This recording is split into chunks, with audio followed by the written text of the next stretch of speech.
Hi, my name is Dennis. I'm an alcoholic. Hi, Dennis. Hi. What I'd like to talk about is one word, and that word is acceptance.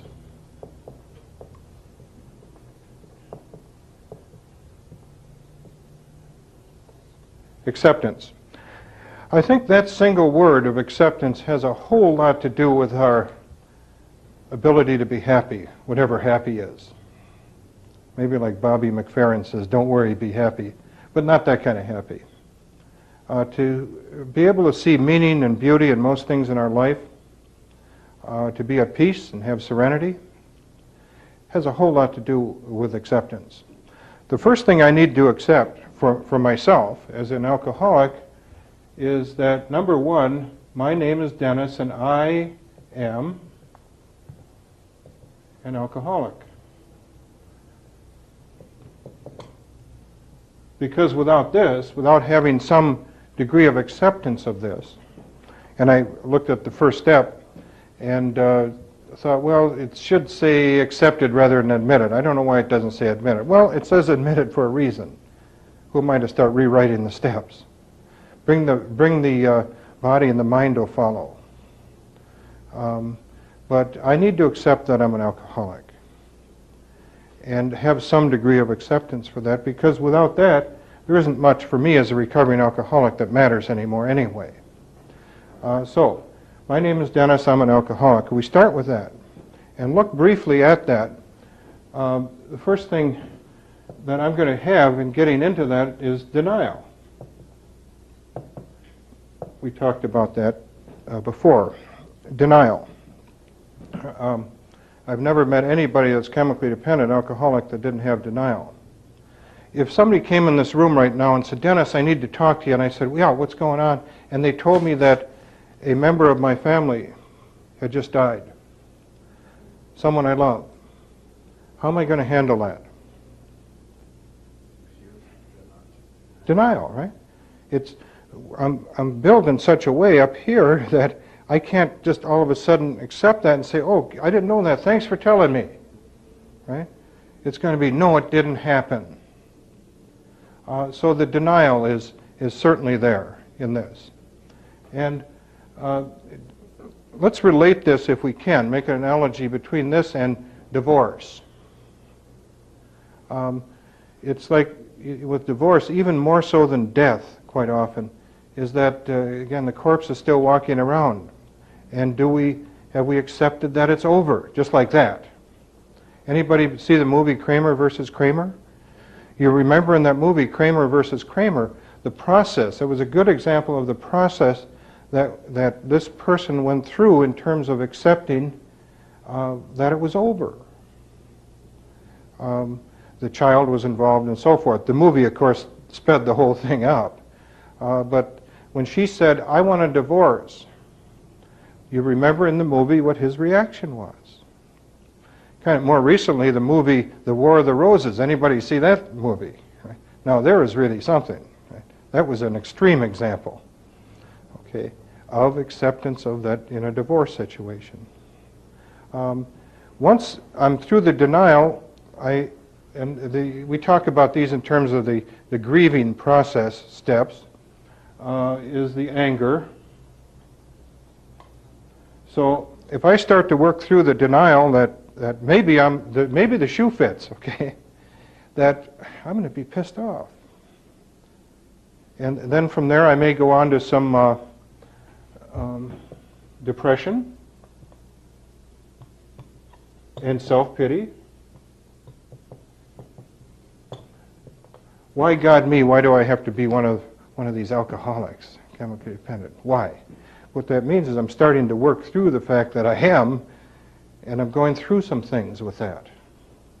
And I get depressed about that. I start feeling sorry for myself. Why God me? This means that, and I do all kinds of projection and so forth, this means that I'll never be able to drink again.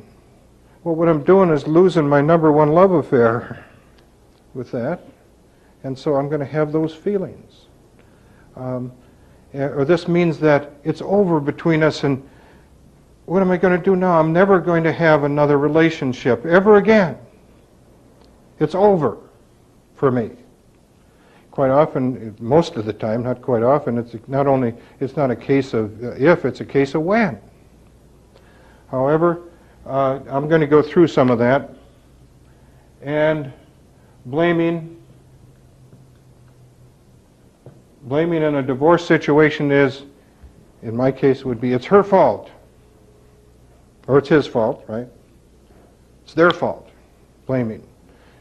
In chemically dependent, I say, you have all kinds of reasons here. If I hadn't grown up in an alcoholic home and had all those terrible things happening to me growing up, I wouldn't be an alcoholic.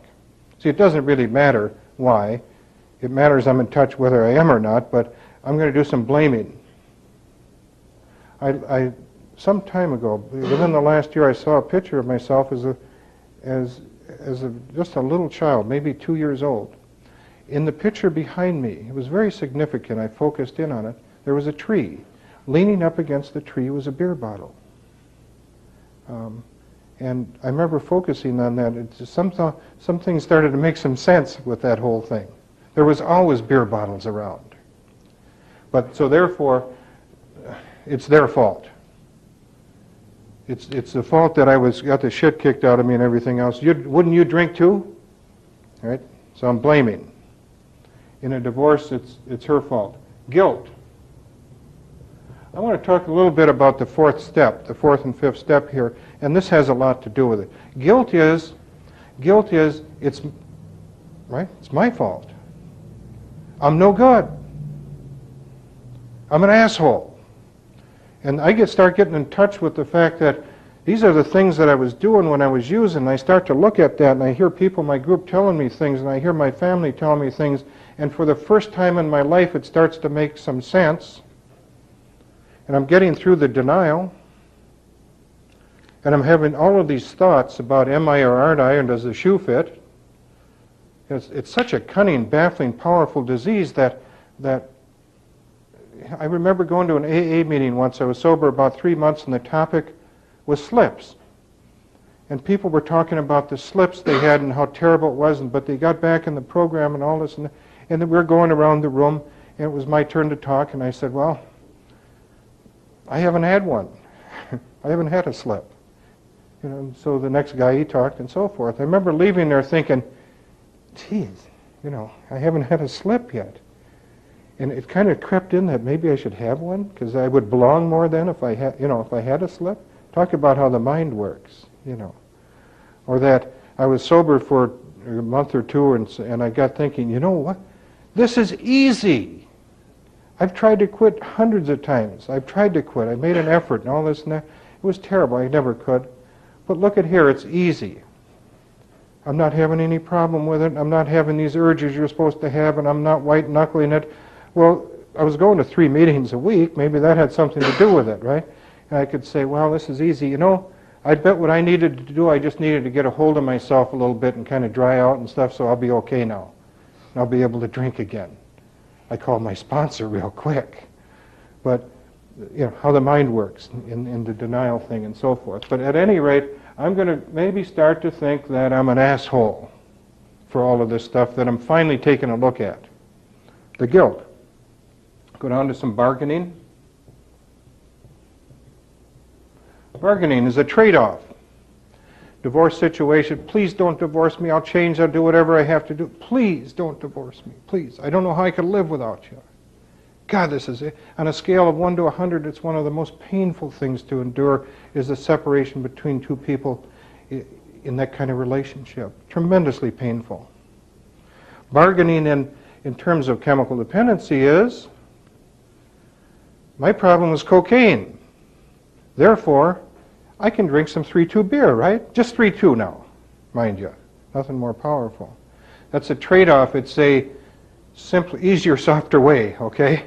That's what it is, an easier, softer way. It's a trade-off and it's a bargain. And it won't work. Of course, with cross-tolerance, everybody will return to their drug of choice anyway. We know that. You'll go back to what you were using in that, but you can it's an easier, softer way, and it's a trade-off, bargaining.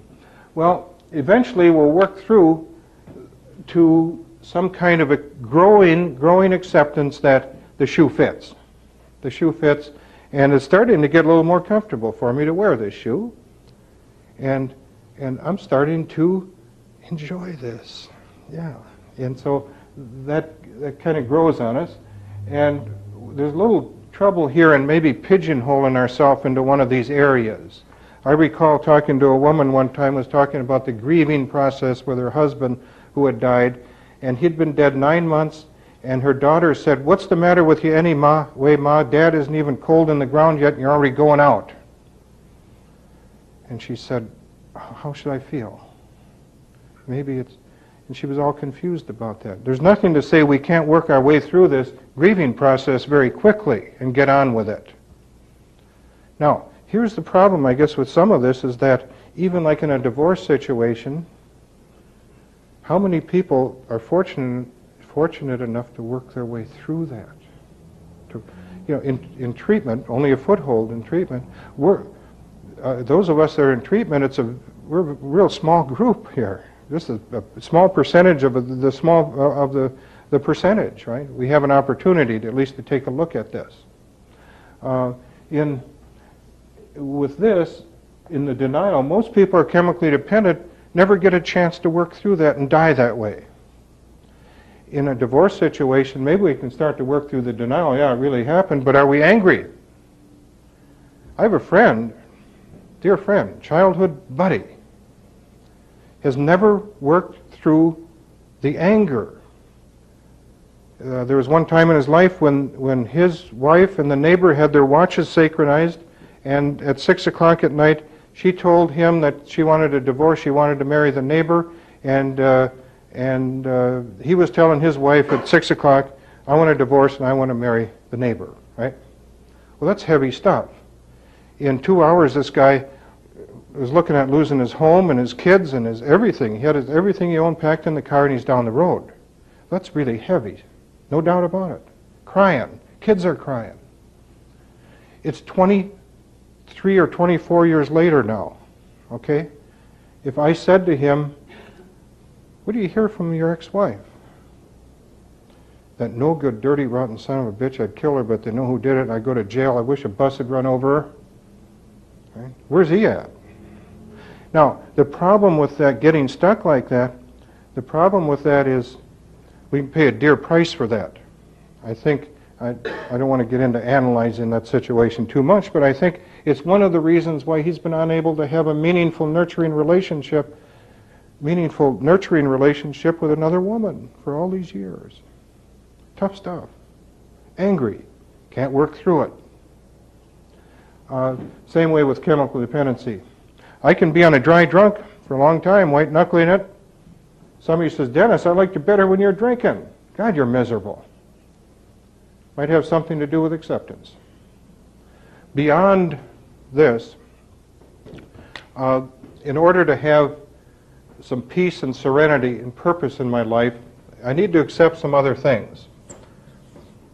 Number two, this has to be number one, but number two is things I cannot control.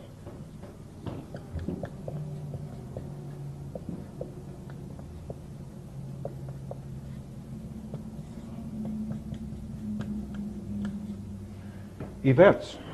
A lot of events. Want to go fishing today? Want to do something? It's raining, can't do it. Shit. Blowout on the car.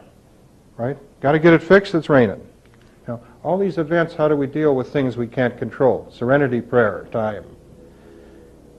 God grant me the serenity to accept the things I cannot change, courage to change the things I can, and the wisdom, the last part, the wisdom to know the difference. How do I deal with it? Can I get drunk over that? Over events I can't control?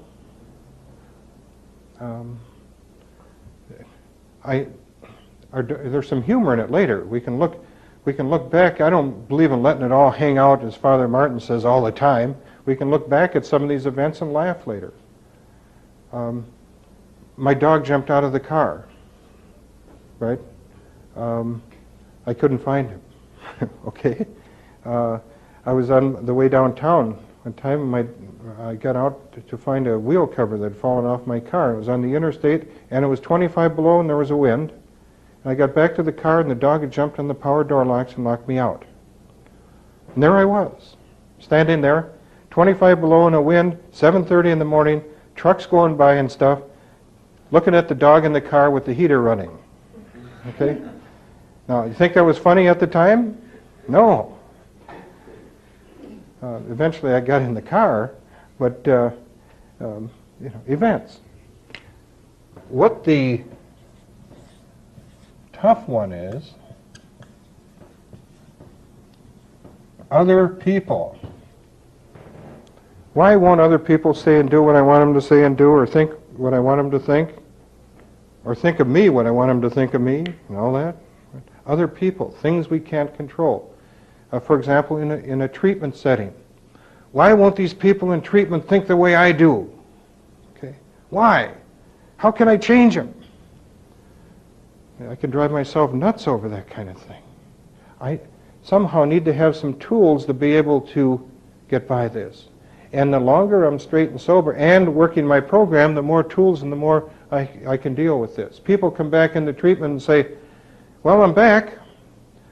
And I've taken a look at the treatment plan from before, their aftercare plan, and said, not say, of all these things you said you're going to do, I'm sure you were doing them all, right? I've never seen anybody that was doing everything they said they were going to do.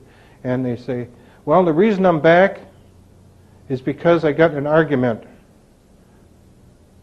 with my spouse. That's a good enough reason, right? I'll get drunk at you. We need some techniques to have some acceptance of things we can't control. That's part of the recovery process. That happens as we can accept ourselves more. Three, I need to accept higher power. And what that simply means is that whatever your higher power is, I think we need to get into a position where we're not the center of the universe anymore. There's some things working that are more powerful than us. Whether it's your sponsor, whether it's your group, whatever it is, I don't do well when I'm self-contained. Not very well. If I'm self-contained, I'm in trouble. To be vulnerable is to be lovable. And I need to open myself up to other people. We all have a need to be physically close and emotionally open with other people. So if, for me, it happens to be God and God working through other people, but if it's my sponsor, I kind of draw the line at the light bulb or the coat hanger kind of thing. But what is it in my life that I can turn to? God, I've got to have something to turn to. I'm going to be drunk if I don't have anything to turn to or anybody to turn to. I'm in trouble. And I need to accept that and to be able to ask for help. In relationships, for example, there's the asking for what we want or need. To be able to ask for what we need in a relationship is very important. 4, I need to accept the payoffs of being straight. And the more I doubt these payoffs as being real, say, this is brainwashing, it's a bunch of bullshit, it ain't real, right? The more I doubt that, the longer it's going to take, I think. But to be able to accept the payoffs as being real. This summer I had an opportunity to be on a pontoon boat with a bunch of guys from the Salvation Army. They invited me along. These are guys that sleep under the bridge and so forth. And they were on the pontoon boat, and they invited me to come along with them for their devotions. And I said, well, no, you guys go ahead. I don't want to. But I did. Went along. And we got out there, and the sun was setting. There was not a ripple on the lake, and they were having their devotions. It was a tremendously powerful time for me. You know what they were talking about? Number one thing they were talking about? Here's people who get $35 a month spending money. They were talking about gratitude. And they were talking about that they were all sober too today. And they were grateful for that. You might think, what is somebody makes $35 a month, been sleeping under the bridge, all this stuff, doesn't have any money or anything else have to be grateful for? But you know it was real stuff. we need to accept the payoffs. And finally, we need to accept ourselves.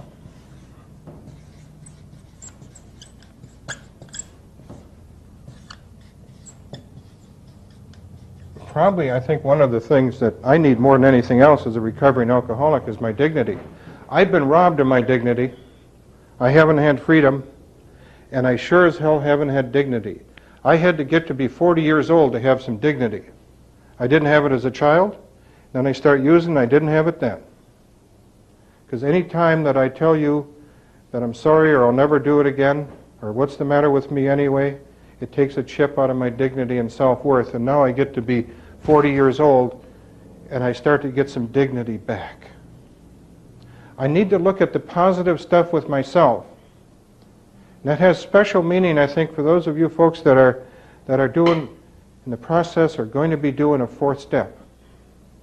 Because if all you look at is the negative stuff, we spend a lot of time focusing, and we need to focus on negatives of the shitbag stuff.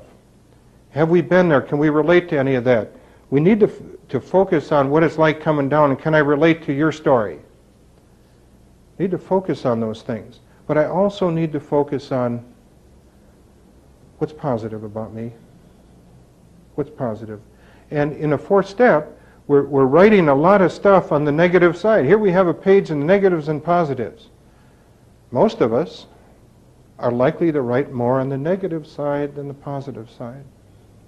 And if we can't write anything on the positive side, all we're doing is engaging in an activity of beating up on ourselves. And that's not the purpose of the fourth step. Consider the positive stuff.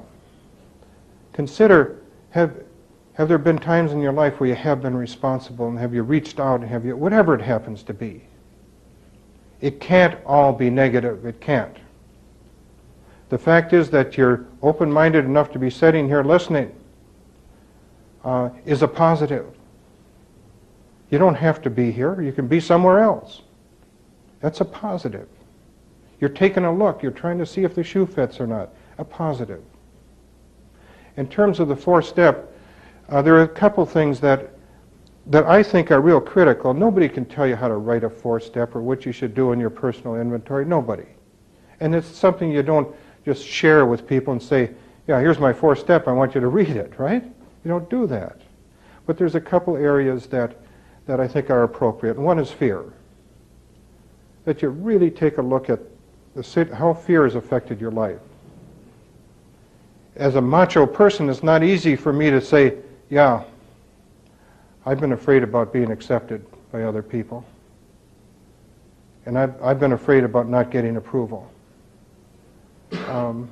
And also in terms of the guilt. This is a key area, I believe.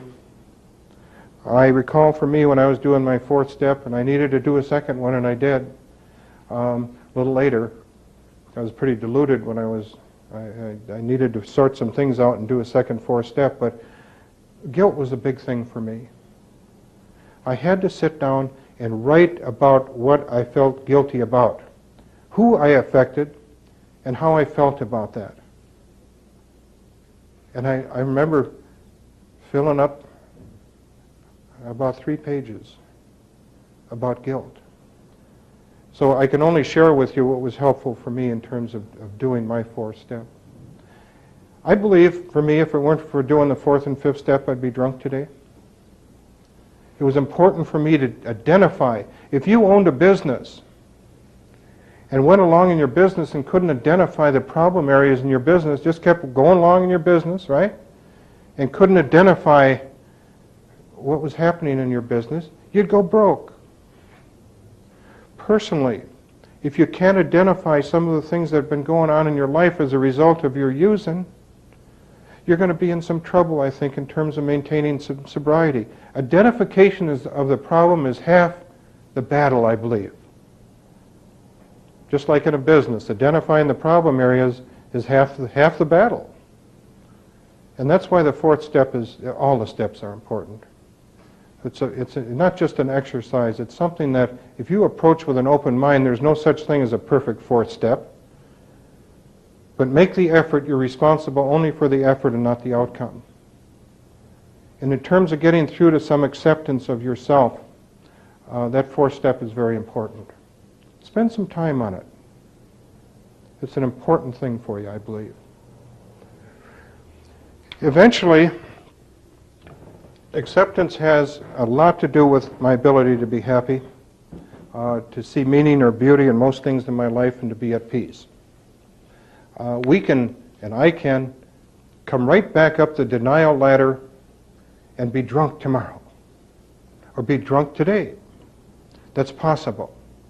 Fear motivation does not keep me sober, I know that. So saying, we're going to do a UA on you, Dennis, or you're going to end up getting divorced, you're going to get fired, and all these terrible things are going to happen to you if you don't get sober, it might work for a little while. The initial, and not too many people come into a treatment center and say, you know, it's the month of May or November, whatever it is, and I've always wanted to be in treatment in the month of May, so here I am, right? See, what's going on with you, right? What's happening in your life that causes you to be here? And, well, the judge is a son of a bitch. That's what I'm here for. That's all right, you're here. That's okay. Be open-minded, be patient, and bring the body and the mind will follow, hopefully. Make the effort. That's all. And as you get through to some acceptance, remember how it used to be and how it is now. What's your payoff in being here? Are you experiencing any payoffs in your life? Anything you feel good about today? Sometimes I need to do that when things have gone to shit. I need to focus on what I have to be grateful for, intentionally focus on that to get me out of that. And accept that as being the payoffs and being straight. That's about all I've got on the fourth step, and on, I think, the important topic of acceptance. Thank you.